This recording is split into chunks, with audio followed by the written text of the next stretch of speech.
Munira Aslam, teacher BHSS Yunsu, class 9 biology, chapter diversity in the living organisms. Topics जो हम discuss करेंगे आज के वीडियो में pteridophyta, gymnosperms, angiosperms. So let us start. Pteridophyta. They are also called as reptiles of plant kingdom. These are the first land plants whose body is differentiated into true roots, stems and leaves. They possess a vascular bundle containing xylem and phloem, hence are successful land plants. जो हमारे पास pteridophyte होते हैं ये land plants हैं, that is they are present on land. But ये जो environment में present होते हैं वो होता है मॉइस्ट एंड शेडी एनवायरनमेंट, और ये पोजेस करते हैं true roots, stem and leaves, यानी कि इनकी बॉडी वेल डिफ्रेंशिएटेड है. अगर हम ज़मीन में से टेरिडोफाइट को बाहर निकालेंगे तो हमें इसका रूट अलग से दिखाई देगा, स्टेम अलग से दिखाई देगा और लीव्स अलग से दिखाई देंगे. जो लीव्स हैं उनका एक स्पेशल कैरेक्टरिस्टिक होता है फेदरी लीव्स. जैसे बर्ड के बड़े बड़े फेदर होते हैं ना, वैसे ही टेरिडोफाइट्स के लीफ होते हैं दिखने में. इसीलिए जो टेरिडोफाइट्स हैं वो यूजुअली हम अपने गार्डन्स में एज ऑर्नामेंटल प्लांट्स यूज़ करते हैं. ऑर्नामेंटल का मतलब हो गया डेकोरेटिव प्लांट्स यूज़ करते हैं. They possess a vascular bundle containing xylem and phloem, hence are successful land plants. इनके अंदर वास्कुलर बंडल होता है जिसमें जाइलम होता है और फ्लोएम होता है. जो जाइलम होता है उसका मेन फंक्शन होता है conduction of water and minerals, पानी चढ़ाना, पानी के समेत मिनरल्स को ऊपर खींच लेना. और फ्लोएम का जो फंक्शन होता है वो खाने पीने की सर्कुलेशन होती है, फूड सर्कुलेशन. प्लांट्स अपना फूड खुद बनाते हैं, क्लोरोफिलस. जो इनका जाइलम होता है, जाइलम में हमारे पास डिफरेंट टाइप के एलिमेंट्स होते हैं, tracheids, vessels, xylem parenchyma etcetera. इनमें जो होती हैं वेसल्स एब्सेंट होती हैं, बस ट्रैकीड्स प्रेजेंट होते हैं. सिमिलरली जो हमारे पास फ्लोएम होता है वो भी अलग अलग किस्म के टिश्यूज़ का बना होता है, sieve tubes, companion cells, phloem parenchyma, phloem fibres. तो इसमें कंपेनियन सेल्स और जो सीव ट्यूब्स होती हैं वो एब्सेंट होती है, उनके बदले सीव सेल्स होती हैं. ट्यूब्स के बदले सीव सेल्स और कंपेनियन सेल्स के बदले एल्ब्यूमिनस सेल्स होती हैं. Successful land plants because they can take up their water and minerals. They reproduce by spores that are present within the sporangia, which in turn is present in the sori of sporophilous leaves. जो हमारे pteridophyte होते हैं, हमने अभी बात की, ये differentiated into true root, stems and leaves होते हैं. लीव्स जो इनमें होते हैं वो दो टाइप के होते हैं, थैलोफिलस और स्पोरोफिलस. जो थैलोफिलस होते हैं वो फोटोसिंथेसिस का फंक्शन करते हैं, खाना बनाते हैं. जो स्पोरोफिलस होते हैं इनका काम होता है रिप्रोडक्शन में. हमारे पास लीफ होता है, लीफ की दो सरफेसेस होती हैं. जो लीफ की नीचे वाली सरफेस होगी ना, उस पर कुछ रफ स्ट्रक्चर्स होते हैं, उनको हम बोलते हैं सोराई. जो ये सोरे होते हैं ना, इनके अंदर छोटे छोटे छोटे छोटे इमेजिन करो गोल्स होते हैं, उन गोलों को बोलते हैं स्पोरांजिया. स्पोरांजिया के अंदर स्पोर्स होते हैं और यही स्पोर्स रिस्पॉन्सिबल होते हैं रिप्रोडक्शन के लिए. आपने अगर कभी कोई रफ सा लीफ टच किया होगा ना जो खुरदुरा होगा, वो इसीलिए होता है क्योंकि उसमें नीचे वाले साइड से ये सोरे होते हैं, फिर जिनके अंदर स्पोर्स होते हैं जिससे हम ये प्लांट्स रिप्रोडक्शन करते हैं. एग्जाम्पल है इसकी फर्न और मार्सीलिया. दूसरा ग्रुप जो हमारे पास है वो है gymnosperms. Gymno means naked and sperma means seeds, hence gymnosperms are the naked seed bearing plants as their seed is not covered by a fruit because of the absence of ovary. Gymnosperms के अंदर जो seed बनता है वो hidden किसी चीज़ के अंदर नहीं होता है, छुपा हुआ नहीं होता है, सीधे आँख से हमें दिखाई देता है. उसकी ये वजह है कि जो जिम्नोस्पर्म्स होते हैं उनका जो सीड होता है वो फ्रूट से कवर नहीं होता है.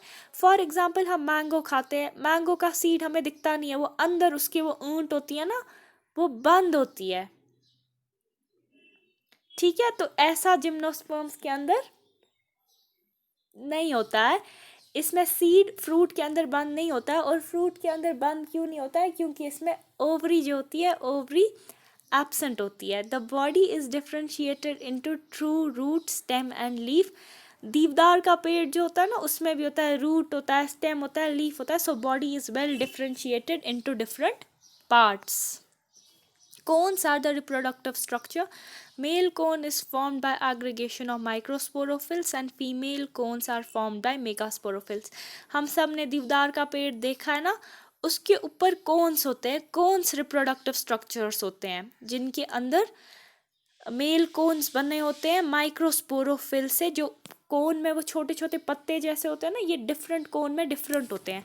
मेल कोन में उनको बोलते हैं माइक्रोस्पोरोफिल और फीमेल कोन में उनको बोलते हैं मेगास्पोरोफिल. इस माइक्रोस्पोरोफिल के अंदर होता है माइक्रोस्पोरेंजियम, जिससे बनता है माइक्रोस्पोर, जो फिर पोलन ग्रेन में बनता है, कन्वर्ट हो जाता है. और मेगास्पोरोफिल जो है उसके अंदर होते हैं मेगास्पोरेंजियम, जिसमें होते हैं मेगास्पोर्स, जो फिर ओव्यूल्स में कन्वर्ट हो जाते हैं. और जब इनकी फर्टिलाइजेशन होती है, सब्सिक्वेंट इवेंट्स होते हैं, उसके बाद हमारे पास एक नया जिम्नोस्पर्म बनता है. They are usually perennial, evergreen and woody and are found in colder regions. Perennial, that means they have one growing season. Evergreen, ये पूरे साल ग्रीन होते हैं, यानी कि इनके जो पत्ते होते हैं वो एक ही टाइम पे नहीं गिरते हैं. पत्ते गिरते हैं पर सब के सब एक ही टाइम पे नहीं, टर्न्स में गिरते हैं. इसलिए कभी भी जो पेड़ होता है वो नहीं लगता है कि सूख गया है, बल्कि हमेशा ग्रीन होता है. For example Cycas, Pinus, deodar etcetera. फिर लास्ट वाला angiosperms. They are the evolutionary most modern plants which bear flowers. हमने अभी तक पढ़े आल्गी, ब्रायोफाइट, टेरिडोफाइट, जिम्नोस्पर्म और एंजियोस्पर्म. ये इनका है एवोल्यूशन का ऑर्डर. सबसे पहले कौन सा पौधा बना, उसके बाद क्या आया, उसके बाद क्या आया. तो एंजियोस्पर्म्स अभी हमारे पास दुनिया में लेटेस्ट है, और यही एक प्लांट्स का ग्रुप है जो फ्लावर्स प्रोड्यूस करता है. अब फ्लावर क्या चीज़ है? Flower is the sexually reproducing organ. Stamens are the male organs which produce pollen grains, while as pistil is the female organ which produces ovules. हमने फ्लावर देखा है. फ्लावर में जो होते हैं 4 पार्ट्स होते हैं. एक होता है सेपल्स, वो ग्रीन कलर के जो पौधे के नीचे लगे हुए होते हैं. उसके बाद होते हैं पेटल्स, फिर होते हैं स्टेमेंस, और फिर होते हैं पिस्टल्स. स्टेमेंस जो होते हैं वो हमारे पास मेल ऑर्गन्स होते हैं. इस स्टेमन के 2 पार्ट होते हैं, एक होता है फिलामेंट और एक होता है एंथर. अगर आपने कभी किसी फ्लावर को टच किया होगा ना, कभी कभी हाथों पे येलो कलर का लग जाता है, वो इसके पोलन ग्रेन्स होते हैं. वाइल एज फीमेल ऑर्गन को हम पिस्टल बोलते हैं. उसके 3 पार्ट्स होते हैं, स्टिग्मा, स्टाइल और ओवरी. ओवरी के अंदर प्रेजेंट होते हैं ओव्यूल्स. जो हमारे पास ज़ाफ़रान होता है ना, ज़ाफ़रान को जो वो ऊपर से थोड़ा मोटा सा होता है वो उसका स्टिग्मा होता है, और जो लंबा सा हिस्सा होता है वो उसका स्टाइल होता है. They are characterise by double fertilisation. ये बहुत इंपॉर्टेंट पॉइंट है. ये एंजियोस्पर्म्स का करेक्टरिस्टिक फीचर है, डबल फर्टिलाइजेशन. ये मैं आपको ब्रीफली बताऊंगी, आपके सिलेबस में नहीं है. डबल फर्टिलाइजेशन में क्या होता है, हमारे पास अल्टीमेटली 2 मेल गमीट्स होती हैं. एक एग सेल होती है और एक सेंट्रल सेल होती है. जो एक मेल गमीट होती है वो फ्यूज हो जाती है एग सेल के साथ और बनाती है जाइगोट. जो दूसरी मेल गमीट होती है वो हमारे पास सेंट्रल सेल होती है, उसके साथ फ्यूज हो जाती है और बनाती है triploid cell.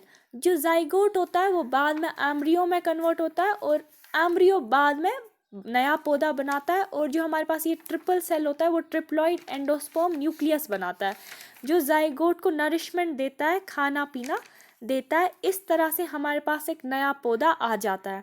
They are further divided into 2 subgroups, that is monocots and dicots. Monocots possess single cotyledon and leaves have parallel venation, while as dicots possess 2 cotyledons and the leaf have reticulate variation.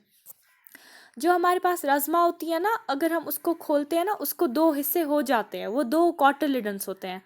उन 2 जो उसके हिस्से हो जाते हैं टूट के, those are called as cotyledons. और कॉटिलिडन्स का मेन फंक्शन जो होता है वो होता है फूड स्टोरेज. जबकि मोनोकॉट्स में हमें ये कॉटिलिडन दिखता नहीं है, बहुत छोटा होता है. मोनोकॉट मेज का दाना होता है, उसको आप 2 हिस्सों में तोड़ नहीं सकते, एक ही होता है, पर वो इसके अंदर एक छोटा पत्ता जैसा होता है, उसको बोलते हैं स्क्यूटुलम, वो इसका कॉटिलिडन होता है. और मोनोकॉट्स और डाइकॉट्स को अलग अलग करने का एक तरीका है, इनके पत्ते देखो, पत्तों पे रघु जैसी होती है ना, मोनोकॉट्स के केस में वो एक दूसरे को पैरेलल चलती हैं, सीधे सीधे बनाना के पत्ते में जैसे कि, जबकि जो डाइकॉट्स होते हैं उनमें वो एक दूसरे के साथ एक नेटवर्क जैसा, जाली जैसा बनाते हैं. That is called as reticulate venation. Examples of monocots are rice and wheat. Dicots की एग्जाम्पल में आप ले सकते हैं pea, beans, gram etcetera. Thank you.